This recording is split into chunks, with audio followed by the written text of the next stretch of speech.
क्रूस का चिन्ह पिता पुत्र पवित्र आत्मा के नाम पर आमीन।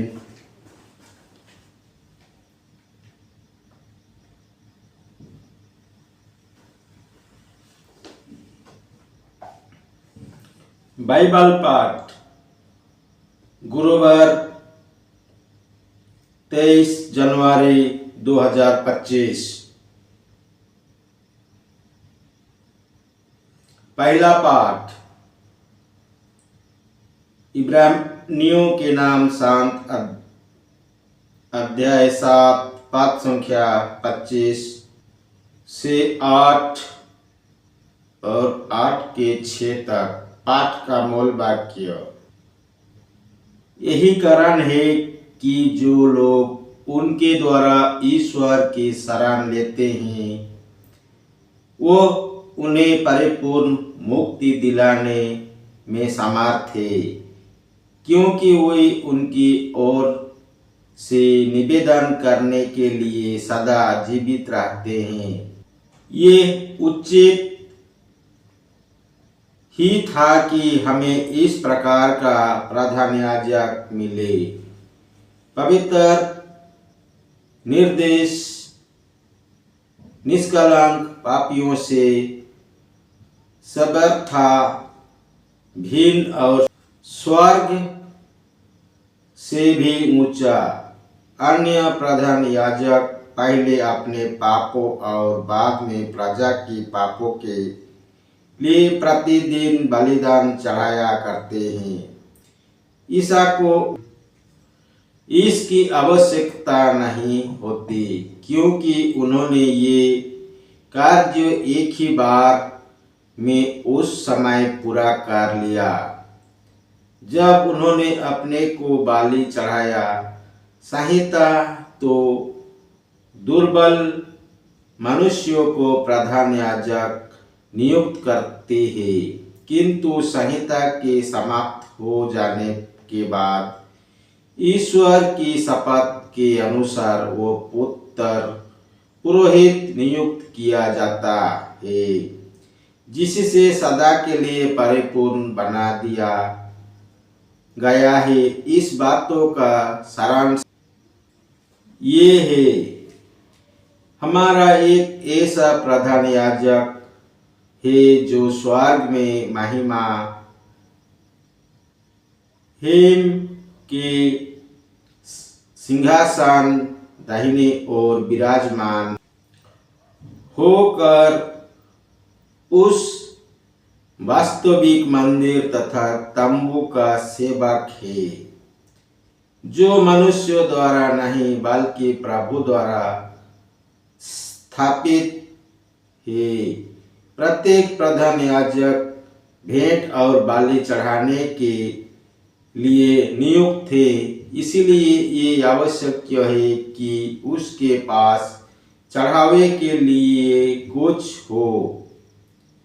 यदि ईसा अब तक पृथ्वी पर रहते तो वे याजक भी नहीं होते, क्योंकि संहिता के अनुसार भेंट चढ़ाने के लिए याजक विद्यमान है। यद्यपि वे एक ऐसे मंदिर में सेवा करते हैं जो स्वर्ग की वास्तविकता की प्रतिकृति और छाया मात्र है।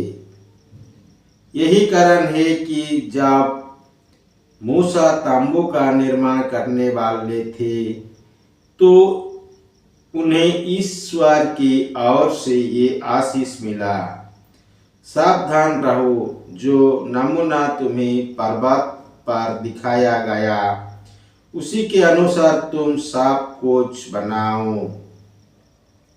अब जो धर्म सेवा मसीह को मिली है वह कहीं अधिक ऊंची है, क्योंकि वे एक ऐसे विधान के मध्यस्थ है जो श्रेष्ठतर है और प्रतियज्ञों पर आधारित है। यह प्रभु की वाणी है। ईश्वर को धन्यवाद। सुसमाचार। संत मरकुस के अनुसार पवित्र सुसमाचार अध्याय 3 पद संख्या 7 से 12 तक। पाठ का मूल वाक्य। ईसा अपने शिष्यों के साथ समुद्र के तट गए।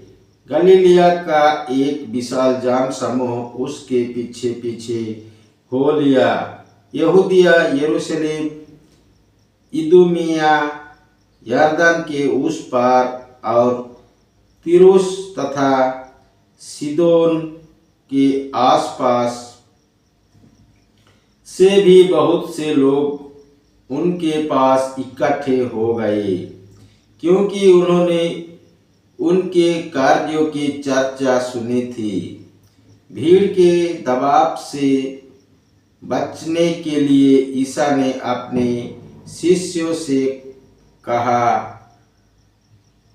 कि वे एक नाव तैयार रखें, क्योंकि उन्होंने बहुत से लोगों को चंगा किया था और रोगी उनका स्पर्श करने के लिए उन पर गिर पड़ते थे। अशुद्ध आत्मा ईसा को देखते ही दंडवत करते और चिल्लाते थे, आप ईश्वर के पुत्र हैं। किंतु वह उन्हें ये चेतावनी देते थे कि तुम मुझे व्यक्त मत करो। यह प्रभु का पवित्र सुसमाचार है। ख्रिस्त की जय। पिता पुत्र पवित्र आत्मा के बड़ाई होए। जय स्वर्ग में थी, अब है और अनंत काल तक सदा रहेगी। आमीन। जिस मरिया जोसेफ, जिस मरिया जोसेफ, यीशु के पवित्र दिल, तेरा राज्य आवे। क्रूस का चिन्ह पिता पुत्र पवित्र आत्मा के नाम पर। आमीन। जय यीशु। पिता पुत्र पवित्र आत्मा के नाम पर। आमीन। जय यीशु।